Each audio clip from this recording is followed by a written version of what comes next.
Please do not try what you are about to see at home. We're what you call experts. Can't you tell? On this episode of MythBusters.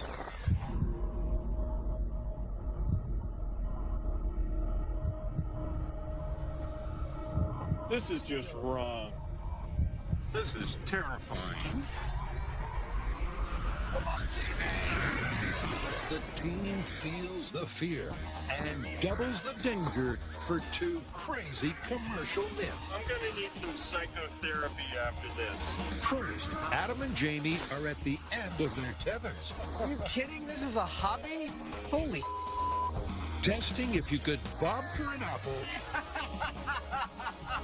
He did it! in the midst of a 100-foot bungee jump. What did I get myself into?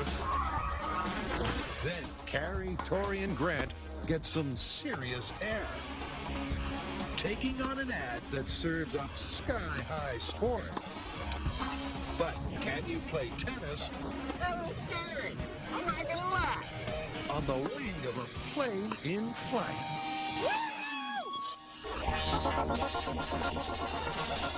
Who are the MythBusters? Adam Savage I got the chicken!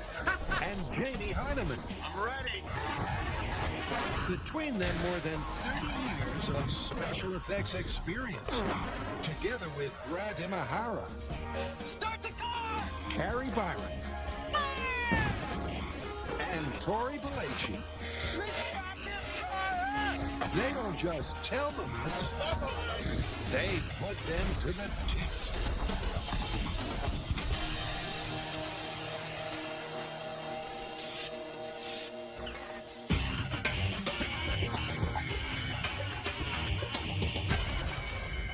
There's a commercial out there that shows a guy bungee jumping off of a platform 100 feet into a little barrel full of apples. And when he comes up, he's got an apple in his teeth.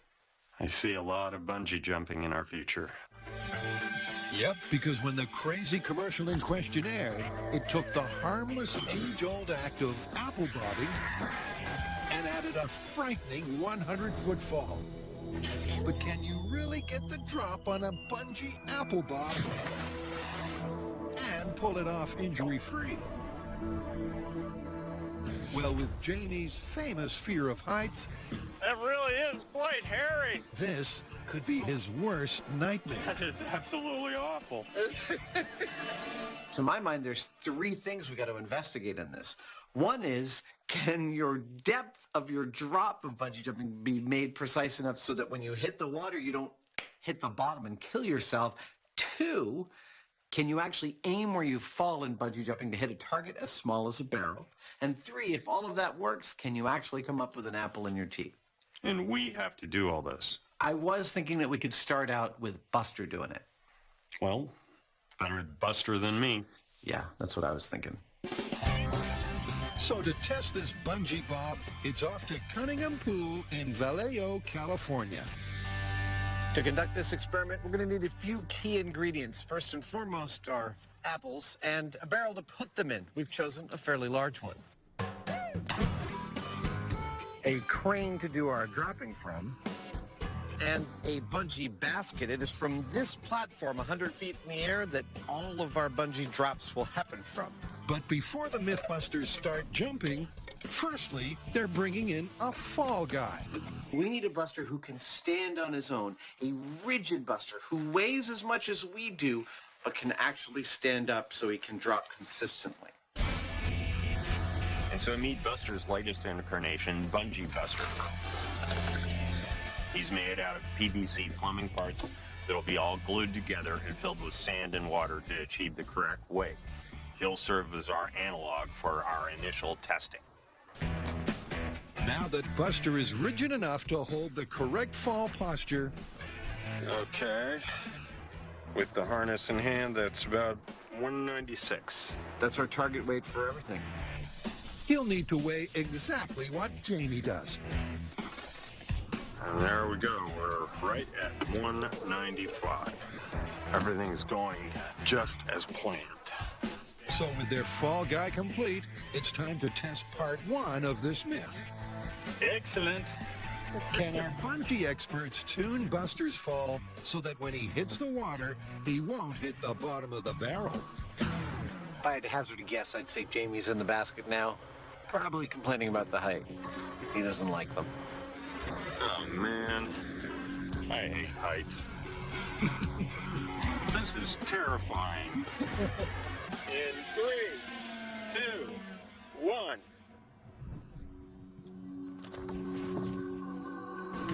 Yeah! That was beautiful.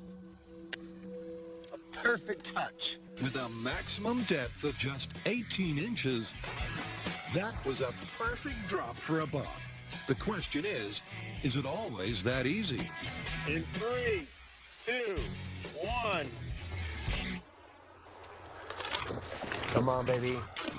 Oh, that was perfect. Yeah. Fantastic. 2 in a row. Absolutely the same. We've got our mark. Buster did really, really well, and our bungee experts really can dial him in so that he drops to the same spot every single time. I really think it's time for us to jump, and by us I mean you first. Don't get me wrong, when I do it, I'm going to hate it just as much. So now that Buster has proven that the depth is repeatable and safe, it's time to try it with a much more human analog. You there? You ever have people barf when they're at the very end because of all the food in their stomach just wants to come straight back out? Just about everything. Well, I guess this is the whole rig. I'm all trussed up like a pig and ready to go to slaughter. Or something like that. This is one ride the beret can't come on. And Jamie has the long trip to 100 feet to contemplate what he's about to do. How you feeling?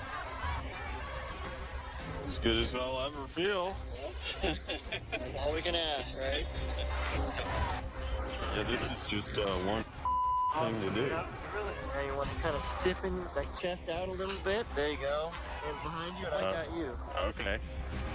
You're ready. There you go. Just put your hands on your butt. This is just wrong. Okay, I'm going to have you lean out just a little bit, and then we'll go into the countdown. Are you ready? Yeah. I'm going to have you lean out. Go ahead. I got you. Here we go. 5, 4, 3, 2, 1.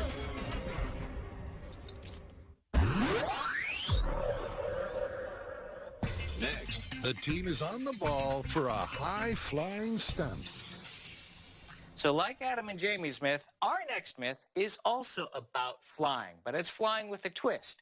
See, a top-ranked tennis pro plays a match with his wingman. Oh, okay, I know what you're talking about. I've seen this video. It's where they're playing tennis on the wing of a plane while it's in flight. Right, and they're both strapped to the wings. The plane takes off, and then they start volleying the ball back and forth, despite how fast the plane is going.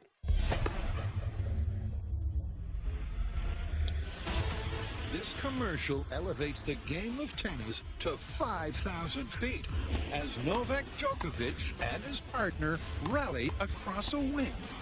But is this just an advertising flight of fancy, or could you really play a high-altitude Grand Slam? Okay, so what this myth really boils down to is, can you actually have a tennis rally on the wing of a plane in flight with winds rushing past you at 35 miles an hour? Wait, why only 35 miles an hour? Well, I did a little research, and it turns out the plane in the clip is an Antonov AN-2, which is capable of flying at speeds as low as 35. Wow. All we need to do now is learn how to wing walk. You guys played tennis before, right?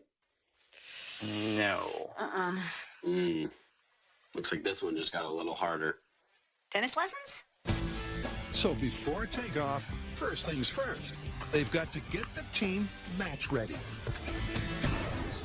So we've come to UC Berkeley to get a couple tennis lessons from their head coach, Peter Wright. Because let's face it, just because you put us in these outfits does not mean we know how to play at all. We are seriously going to need some help here. Well, Carrie and Grant may be tennis first-timers, Okay, remember firm wrist, out in front a little bit. Firm wrist, out in front. Good. Good. There we go. This is it. Yeah. And Tori hasn't played since high school. Tori's a natural. Look at this guy. Good. Out there in front, nice and firm in the wrist. Beautiful. But with a little expert guidance from their coach, Hey, we're not sucking as bad as I thought we were going to. Okay. they soon get into the swing. This is no problem. Who's that Djokovic guy? We're able to volley consistently, but unfortunately, that's not the whole story, because this tennis match happens on the wing of a plane in flight. It's a calm, clear day, and we're volleying fine, but that is more like volleying in a storm. Instant storm. All right, so this is how it's going to work. We have our fans over here that are going to simulate our headwind. We're going to start at 15 miles an hour and then amp it up. You guys ready? Good. At 15 miles per hour, it's clear that the wind is affecting the trajectory of the ball. Bring it up to 35!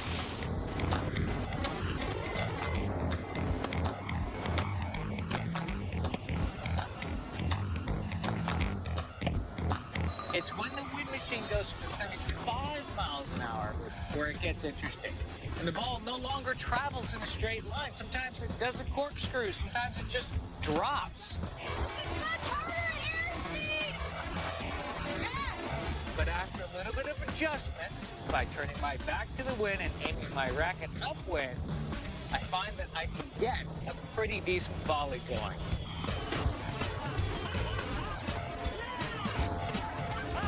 So yes, it's difficult, very difficult, but not impossible.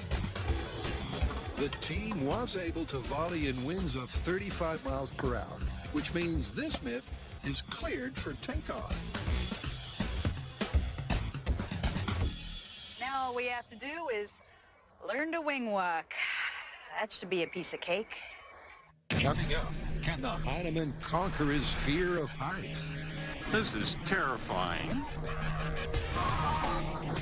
And later, it's anyone for tennis? Let's do it. Woo! This is scary.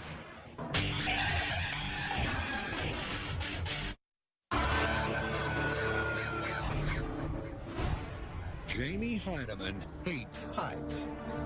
I hate heights. Jamie Heineman doesn't understand extreme sports. Why do people like doing things that get them terrified? But to test the myth that you could apple bob from the end of a bungee cord, This is just wrong. Jamie Heineman is about to take a giant leap from 100 feet. 5, 4, 3, 2, 1.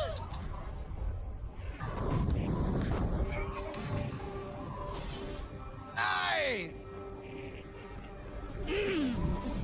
Excellent form, Jamie. That's just one of the most things that I've ever done. You're upside down, you're accelerating like, and it's just, Did you hear the, like,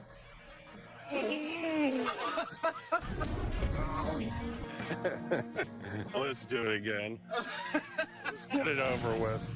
Calibrating the bungee for Jamie unfortunately involves a bit of trial and error. Here we go again. And after that error, he's got to repeat the trial to dial in his depth. I'm gonna need some psychotherapy after this. 5, 4, 3, 2, 1.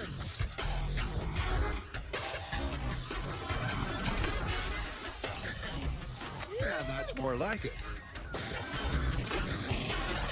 Like Buster, Jamie was dunked just enough to survive a vertical apple bob. Is that a refreshing splash there, Jamie?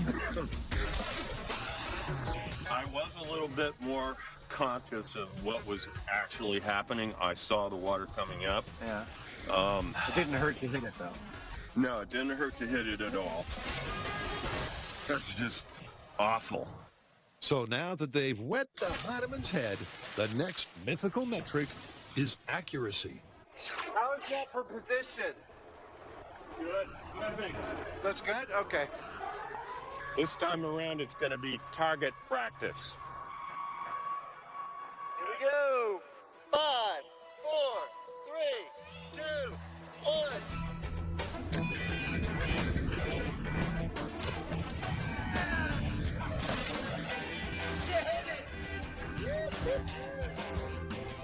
Despite the fact Jamie had very little control over his fall, he still dunked his dome inside the stand-in barrel. I saw the ring coming up. I think I hit it pretty well right in the middle, and I guess I'm doing what I'm supposed to be doing. And because Adam was the apple bobbing champion of his school, Now this should stay on. The next step is Adam making the jump.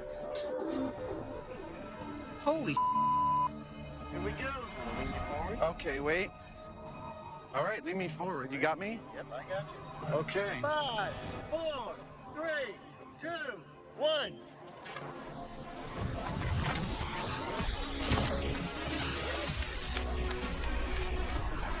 Yeah!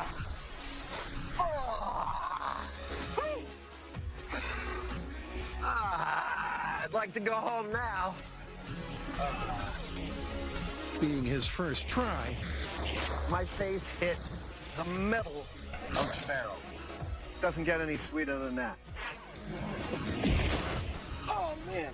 If I never do that again, it's way too soon. Yeah, you're just going to have to bleep it because it's real.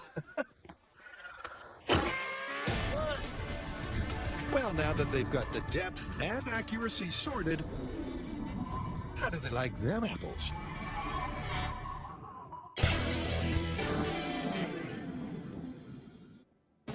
After a spot of turbulent tennis, it's time to take to the skies. Or is it? All right, bad news. Well, good news for me because I'm scared of heights. The insurers think that us wing walking is going to be too dangerous. We're not allowed to go up in a plane.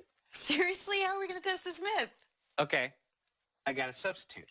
How about we build a wing out of a platform? We fix it to the back of a truck and drive it down the runway at Alameda. It's a really good idea. I mean, essentially, this myth is about the ball's behavior in a headwind, right? I love it.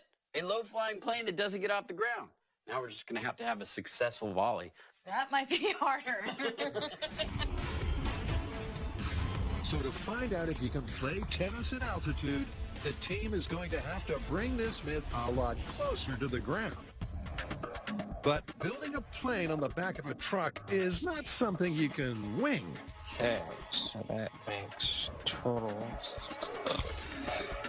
And with the safety of the MythBusters at stake, Grant is dotting his I's and crossing his T-beams. And his final design has a 40-foot wing and a 15-foot tower, along with a network of supports that'll keep this fixed wing firmly in place on the back of the truck. So now that we've built our wing and we've got the measurements of the actual truck we're going to use, it's time to build the thing that connects the two, which I call the tower. That's quite a thing. It's got a lot of cross members and supports. But without all those things, the people on the wing would be flapping up and down several inches, making it not only very dangerous, but also damn near impossible to play tennis. The tower and supports are super heavy duty to brace the wing. It's a good thing this thing doesn't have to fly. And finally, after 3 days of cutting, welding, and triangulating, they're ready to assemble their flightless flying machine. Oh my God, this is perfect. So we've outgrown the shop. Our build was just too big. The wings were too wide, and we couldn't build it there. Otherwise, we wouldn't be able to get it out the door, over the bridge, and through the tunnel to the runway. Let's build a plane. So we came out here to an actual hangar, which is perfect because we're making an airplane. And the best part is, behind those giant doors is our runway. So all of our pieces have been unloaded, and now it's time for assembly. We're welding together the two wing halves to give us a 40-foot wingspan. Nicely lined. Next, we're welding this tower onto the wings and adding extra supports that'll give us another 8 feet of height.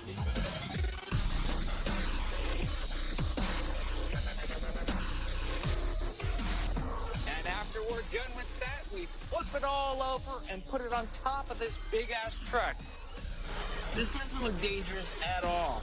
At 15 feet off the ground, the guys may not technically be flying, but they may as well be. Oh, this just doesn't seem like a good idea anymore.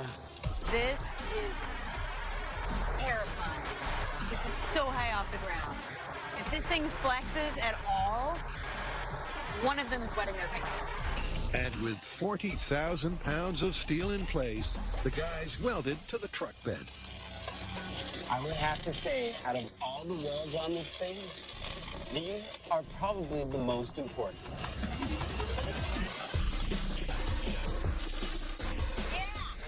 There you go, like a glove. Perfect. Just like we planned it. All right, so our makeshift airplane is finally complete. We've got a 40-foot wingspan that is supported by about 4,000 pounds of steel and cabling. It should be very sturdy. We have our safety rigs in place so the boys will be safe.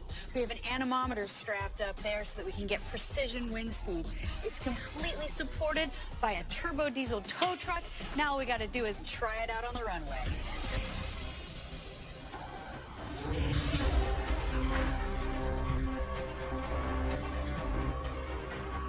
After 4 days of intense endeavor, This is awesome. they now have the closest thing possible to a plane. This is definitely something you don't see every day. So with their no-fly zone established, it's game on for this myth.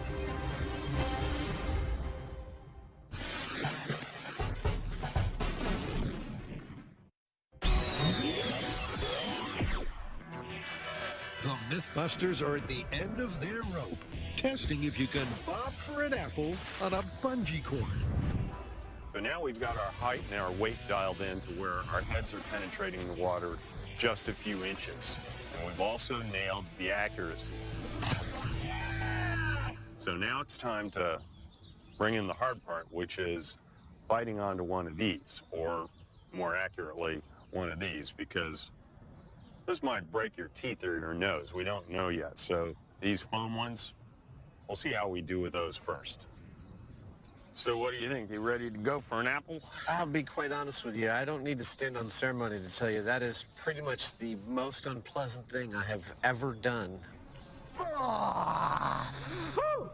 You want to take this one home? I thought I was off the hook, but hey, you know, if you really don't want to do it, I'm getting used to it. I'll deal with it. Thank you, sir. Jamie's taking this one for the team. Target's in place. Our Heineman's getting himself rigged up. And all we need to do is fill our barrel with some apples.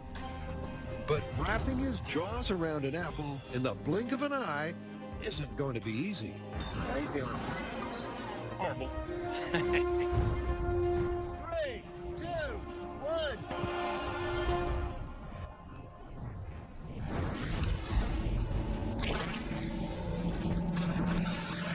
What did I get myself into? I didn't hit the target. I'm not sure whether that was me or the lineup.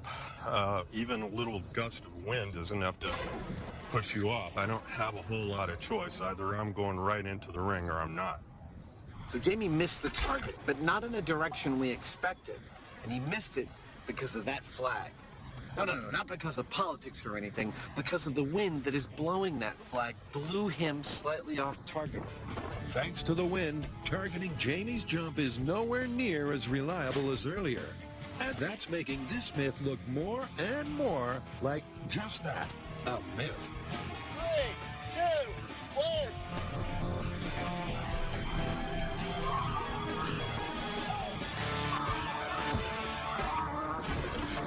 Where's your apple? There's no apple in your face. I bit something and I pulled it up. No, apparently it was water. I bit the ring. Oh, you bit the ring. Yep, they don't call it apple bobbing for no reason. All of the apples bobbed out of the path of Jamie's jaws. So he bit down on the only thing not moving. I was like, I'm not leaving here without something. I'm biting down on something. And I did. The funniest thing I've ever seen. The title of this is We Almost Caught a Heineman.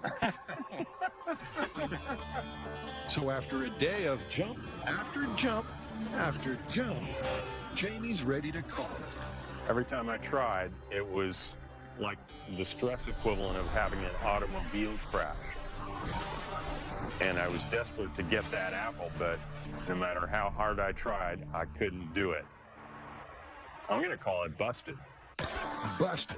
But it's not the end of the line for this myth yet. Can a bit of MythBusters ingenuity finally grant some forbidden fruit?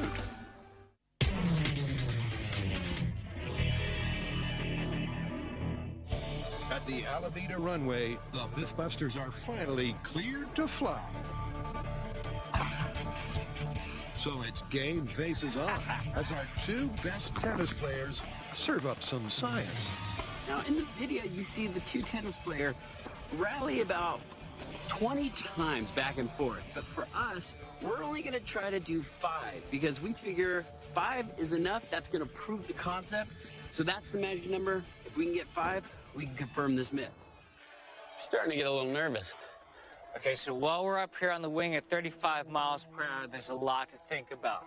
We're dealing with a massive headwind. The wing's going to be vibrating and flexing. And we've got to keep our balance, and we've got to play tennis, all without moving our feet. It's going to be a lot. And for that reason, they won't just be harnessed to the wing, they'll be tethered to it as well. All right, make sure you get this right. Let's do this. Then it's over to Captain Byron for takeoff. Okay, here we go. This is scary. I'm not gonna lie. It's a little scary, yeah. Remember, this is the first time the boys have set foot on the wing, and a fall could spell disaster. But as Carrie accelerates, the guys slowly get their air legs. Just getting the racket to, like, swing is difficult. With the airspeed reached, 35, holding here. it's go time.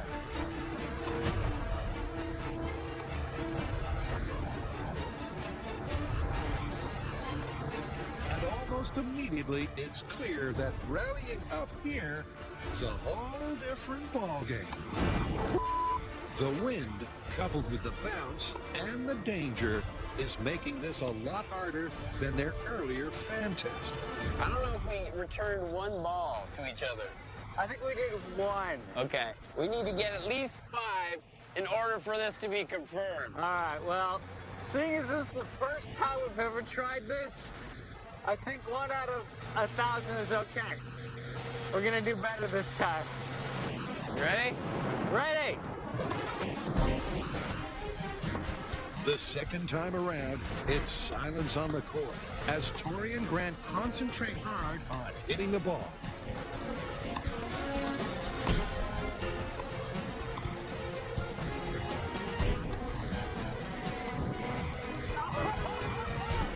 But after 5 minutes at 35 miles per hour, their longest rally is just 2 hits. I felt like we were getting close there. We're still pretty off from making this confirmed or busted. Hi. How was it? Yeah, you know what? I give up. I mean, the guys in this video were world-class tennis experts. I've had 1 lesson. That was really hard. The ball does such crazy things. It's hard to swing your racket, but I think it is possible. And bear in mind, the guy who is in the commercial, Novak Djokovic, is one of the top-rated players, if not the top-rated player in the world. I'm not him, unfortunately, but I think we need somebody better than me. So to give this myth a fighting chance, they're swapping rookie Imahara for tennis pro Tyler Brown. Now, Tori's a pretty good tennis player, But Tyler's a pro, so hopefully this will up our tennis game. We're going to throw them both back up onto the wing and try this test again. Did you ever think in your wildest that tennis would lead you to this? Not in my lifetime. 35!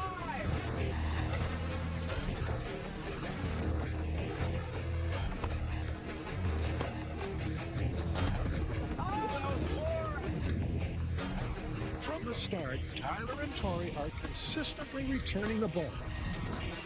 1, 2, 3, 4, 5, 6, 7! We did it! We did it! And after just 4 minutes at wind speeds of over 40 miles an hour,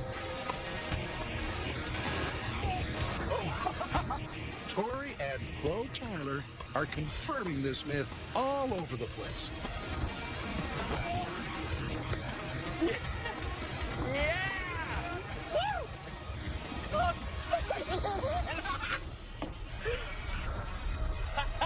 was great! Well, I think we can confirm this. I mean, even in the strongest winds, we were still able to keep the rally going. Yeah, on your best rally, I counted 12. Yeah, we got into this rhythm, and it was just like bam, bam, bam. I think it's confirmed. I think it's confirmed. Well, there's one more thing I want to do. Now that you proved you can do it at this distance, I think we need to extend you out further onto the wing and look a little more like the video. That sounds terrifying, but I think we should go for it. Yeah! After the break, I think they have a lot simpler rigs for taking the top of your head off in surgery. Come on,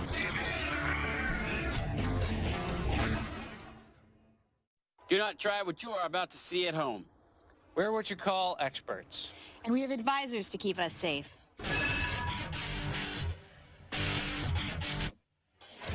this crazy commercial caper is busted. But now, what the MythBusters want to know is, could you bungee bob with an Apple apparatus? So we've got to build a machine that can be strapped to the head that can catch an apple. What about using something like a face shield or a welding helmet? You know, those things have that ratchet that really grab onto your head nice and snug. That's perfect. There we go. My first thought is something like a bear trap, something like a pair of jaws with a spring load and a catch. Touch an apple and it grabs onto it. I'd want to have it actually work off of my own mouth. We want this to be able to open quite a bit further than I can open my mouth. Right, so we'll need to have a little bit of a mechanical advantage. Yes. If you're going to have it work off of your jaw, we're going to have to move a point here down. The plan is to create a mechanical jaw that Jamie operates by opening his own mouth. There you go. Okay. That movement looks good. That looks really good, and that looks like that's our nodal point right there. Okay. Tell you what, do you want to start working on a chin strap, and I'll start working on a set of teeth? Okay. So the guys divide to conquer.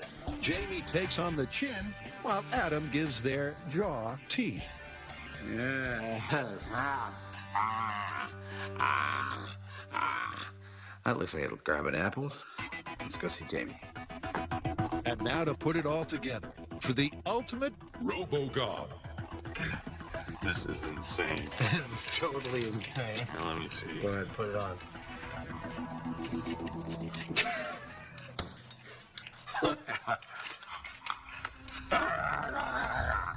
Let's try it out. Their device has got a bigger mouth than Jamie and even Adam. But will it work upside down and underwater? That's not bad. Cool. Well, let's fill the tub and put some apples in it. Go ahead. To test it, the guys have rigged up a down-home apple bobbing bungee. Okay, man. 3, 2, 1, go. Go. Go. Go. Go. 2, 1, go. Hey! He did it! Okay, now let me down. Beautiful. Let him down. That is possible. There he goes. That's their first successful bob so far. And it's clear that their device has the kind of jaws that this stunt needs.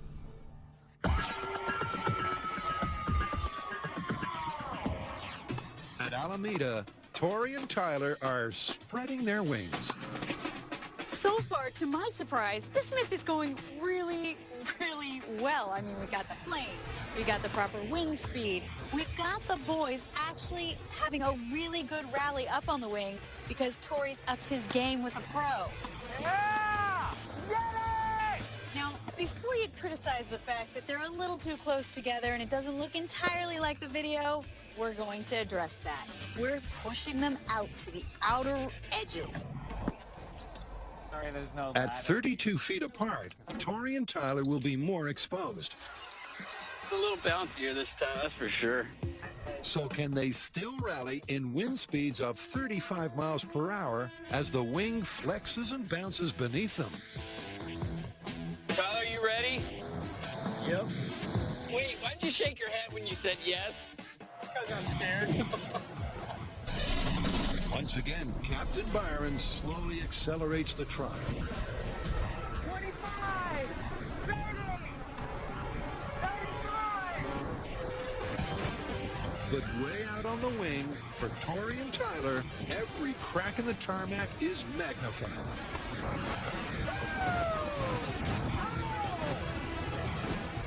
There's a lot more bounce the further out that we are. That's causing us to panic when there's a huge bump and we're like, forget the ball, I'm not gonna die.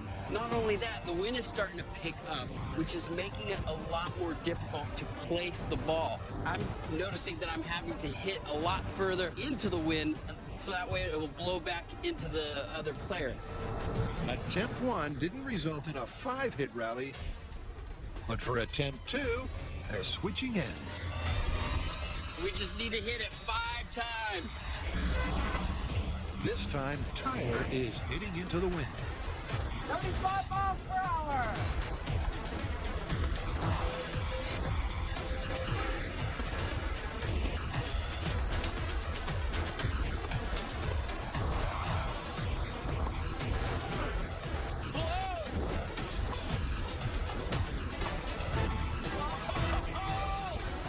We were close. We were like 4. We just need to get one more.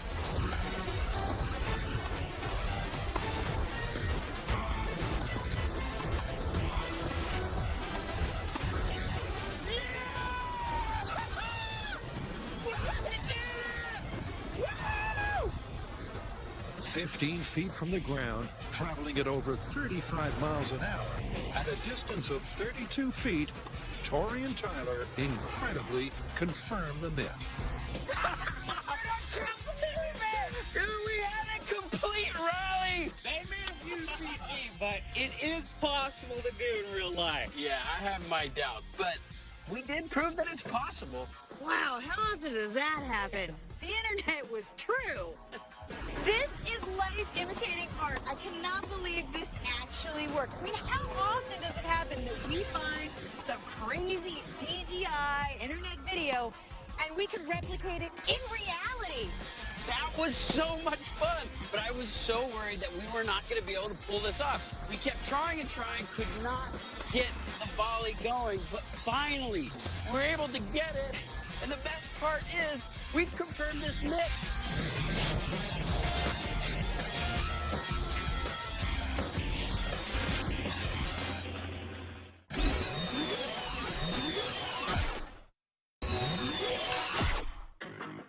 Before the MythBusters perfected their robo-gob,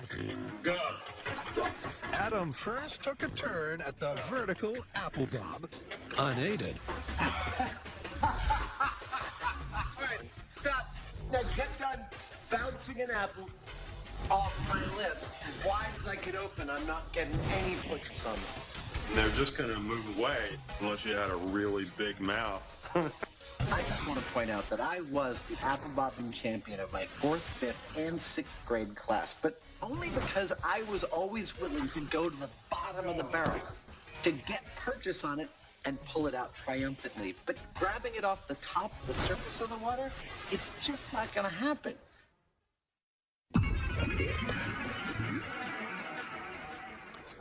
Hello? We have been bobbing for apples from the end of a bungee cord. And so far we've determined that bungee jumping is a process that can be made precise enough to hit both a perfect and safe depth and a perfect XY coordinate like a barrel. But we have been unsuccessful in catching an apple with our teeth from said barrel. So Jamie and I have built a mechanical mouth, which we have bolted to Jamie's head, and any minute now, he is going to make the final leap and attempt to catch an apple in his quote-unquote teeth. Yep, the unassisted apple bob is busted. But can the Heineman, now half man, half machine, snatch the apple from the jaws of defeat? I gotta say, I'm not looking forward to this. Even after doing that jump a half dozen times, I'm like dreading it. I mean, it's over in just a fraction of a second, but it's just awful. I think they have a lot simpler rigs for Taking the top of your head off in surgery. On top of that, I have to wear this thing, which is not unlike some sort of torture device. And then if I don't get it the first time, I'm gonna have to just keep doing it until I get it. Yep, there's only one way to test their apple bobbing jaws. And unfortunately for Jamie, that way is down. Man, this is awful. All right, Jamie, whenever you're ready, let's make apple bobbing history. Okay, you got me? I got you. Leaning out. Okay. Here we go. 3, 2, 1.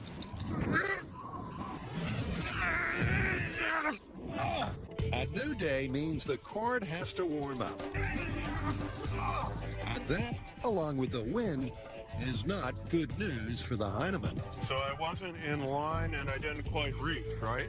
Yep, and if you cycle quickly, you should reach, and they're going to move the target slightly to where you were actually landing because the wind's picked up. I want to go home. Jamie's first attempt at bobbing for apples with a mechanical mouth didn't work. It wasn't a failure. The bungee cords didn't go long enough. Cycling quickly should take care of that. And the target was a little off because the wind has picked up. So we're going to move it about 18 inches that way. And hopefully this is the last dive he has to ever do. Ever. Well, I think we can safely say that Jamie hopes that too. Yeah, I tell you what, I've got to get it on this one, or that's it. I've had enough. It's all too weird. The tension is building. It's starting to get to me. Jamie's fear of heights is trumping the desire to replicate the circumstances. So this will be his final bite of the apple. All right, Jamie, whenever you're ready. The wind is gusty. You got a strong east wind right now at the flag. What do you think? I think we can get this done. Okay.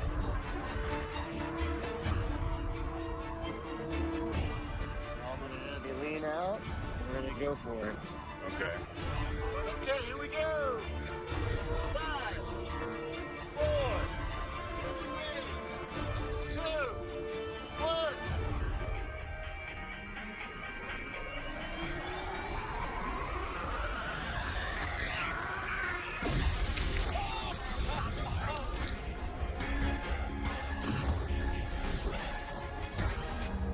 That was an epic attempt.